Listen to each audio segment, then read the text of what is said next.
Welcome back to Sledgehammer Horror, guys. I am Ken Sledge, and let's talk horror. Now, today I am joined by the beautiful Blair Bathory. Blair, how you doing today? I'm great. I am enjoying the spooky weather we're having in Georgia, so just having a rainy evening. Well, make sure you stay safe down there. Thank you. Yeah, we've had some intense weather down here in the south. Yeah, I've been seeing that. So make sure you stay safe, stay sheltered.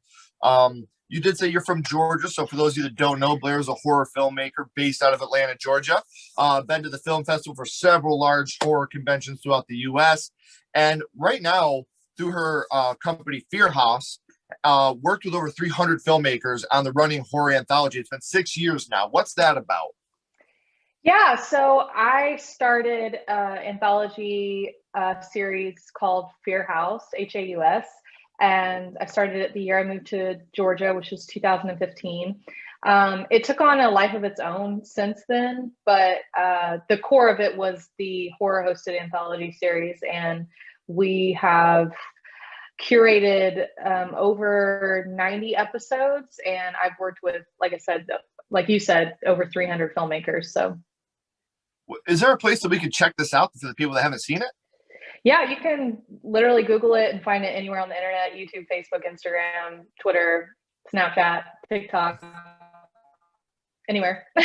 That's awesome. And I do have some links down here in the description as well, not just for that, but for Blair and her social media as well. Make sure you're giving her a follow. Make sure you're checking out Fear House.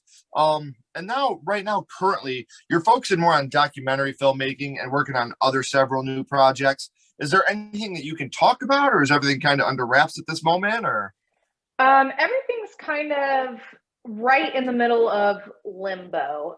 So I can't like talk about anything specific, but definitely more docu-style travel, even projects. So I'm really excited. It's with some incredible people, like some big heavy hitters in the genre.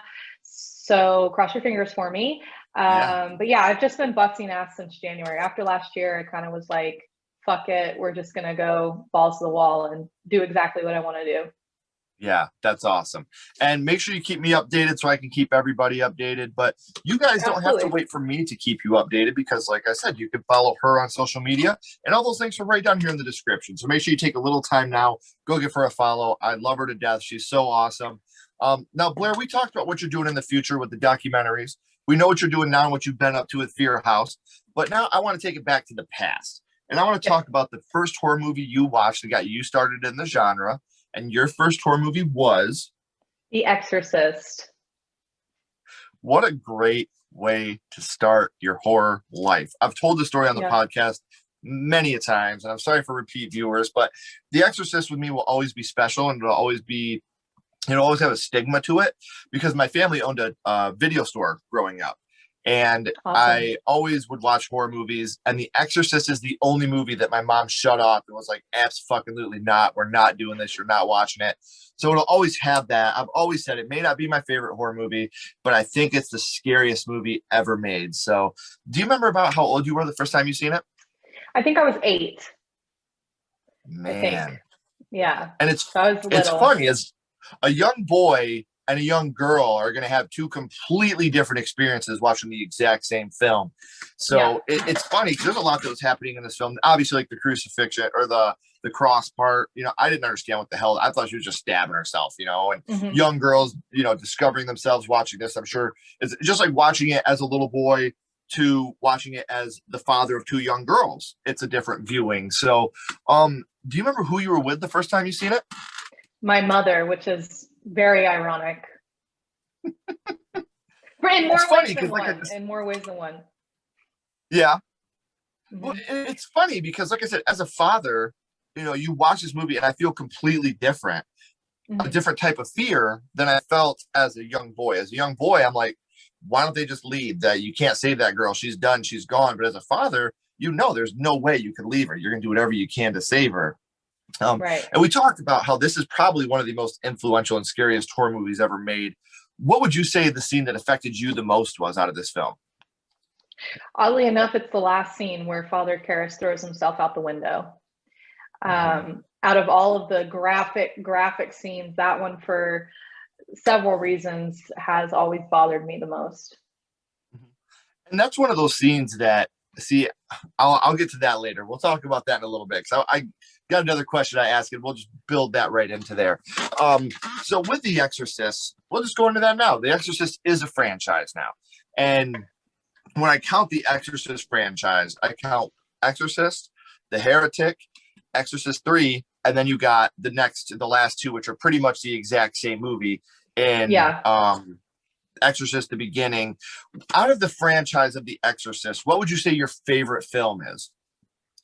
The original, but I think 3 is pretty damn scary too. Mm-hmm. See, and I think that the original is the scariest and probably the best done, but I always got to go 3 as my favorite. And that's what I was going to say, how I really look at 3 as the true sequel to The Exorcist, watching Yeah. what happens right after Father Karras goes out that window. So again, in a movie with so many iconic little scenes and things that we talk about so much, um, when someone brings up The Exorcist, say we were just at a bar drinking, Blair, and someone walks up and is like, "Hey, The Exorcist is pretty crazy." What's the first thing that pops into your mind when you think about The Exorcist? Linda Blair, for sure. I Mm-hmm. think of her just acting abilities at such a young age. And I always have had this weird, I don't know if it's because we share the same name, but I've always had this weird kinship with her. I've met her a few times at a several conventions, and I always have felt rather connected to that woman for some reason. So, yeah, she's definitely the first thing I think of.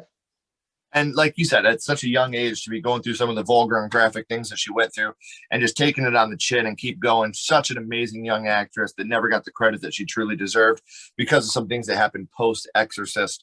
And we talked about which scene, Blair, affected you the most. But what would you say your favorite scene from The Exorcist would be? I like when she's in I think it's the base, she's in a basement and she's playing with the Ouija board and she's making clay and she's talking about Captain Howdy. There's just such an innocence there before all the shit goes down. And I just always think of that scene first. I don't know, just seeing her being a little girl, and that really just gets to your core. Especially on a rewatch, because you know what happens. Then you go back and rewatch it, and you're watching this beautiful young lady at the beginning, and your heart's Yeah, already broken because you know what happens. right. And she's So just so innocent and beautiful. It's just mhm, disturbing. it is, and it's heartbreaking. Like one scene that Yeah. I always talk about, which I don't think it's talked about enough, is when she's on the bed and she's way gone in the possession, and you see "Help Me" on her stomach, Yeah. like, and that's when you Yeah. know Regan is still in there. She's still in Yeah. there, just pleading for help. Yeah. It's such a great movie. And the book is really good too, See, if I've people never haven't read read the that. book. It's really good. Yeah. We talk about movies that affect us, and this is a movie that I don't think there'll ever be a movie quite like this again, where you got people leaving the cinema crying, going to church, puking, men having heart attacks. Like there was such an impact that this movie had. The only movie I could think of in my lifetime to even liken it a little bit would be the Blair Witch Project, because at that point we didn't have Google in our pockets. Everybody thought this was real. So the impact that The Exorcist had cannot be overstated. Now, where I'm going with that is we're talking about The Exorcist as your first horror movie. But now, Blair, I want to go scream on you here for a second. What's your favorite scary movie? What is your favorite horror movie of all time? Of all time is Suspiria. Ooh. And that was probably the one that got me into horror filmmaking in particular. And The Shining would be a close second.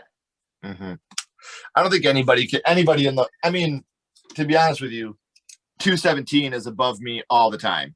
Yeah, it's So so it's one good. of those things where the influence of The Shining, I don't think, is another one that I don't think can be understated. And you kind of touched a little bit on the next question I was about to ask you, but it was going to be about The Exorcist. How much do you think The Exorcist plays into your horror filmmaking today? Do you think that movie has an impact on the way that you are with your horror films?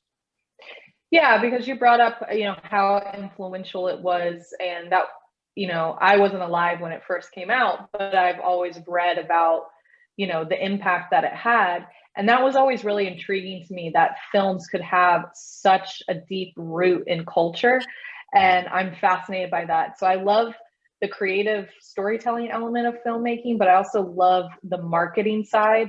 you brought up Blair Witch Project too. Like, I just love being able to combine those two mediums as a creative. So yeah, for sure, it had a lot of impact. Right. And it's one of those films that I think continues not just with you, but in filmmaking in general. All the exorcism of and the Last Exorcist, and even with the Conjuring films, even though those are inspired by true events, there's obviously that exorcist type influence on there.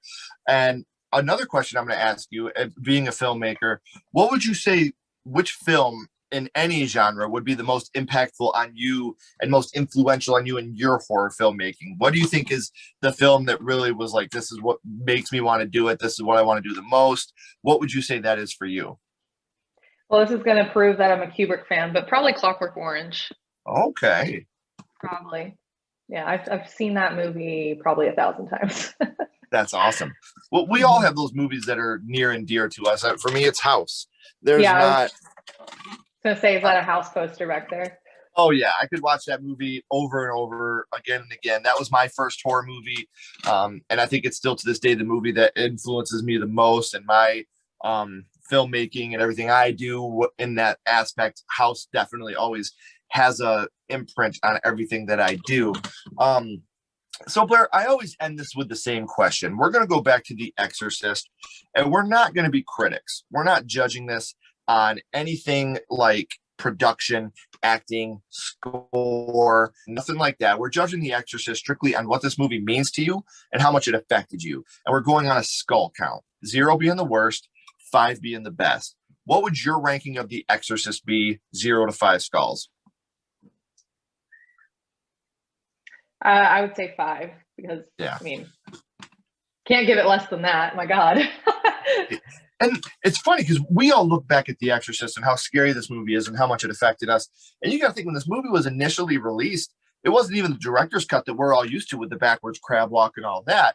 You know, the theatrical cut is much different than the director's cut. So guys, I want to remind you once again, please make sure you're clicking the links down here in the description. Show Blair some love. She's super awesome. I can't wait for you guys to see more of her and what she's doing in the future. Blair, don't go anywhere, please. I got a couple more questions for you. Everyone else, as always, keep talking horror, stay what you are, and we'll see you guys soon.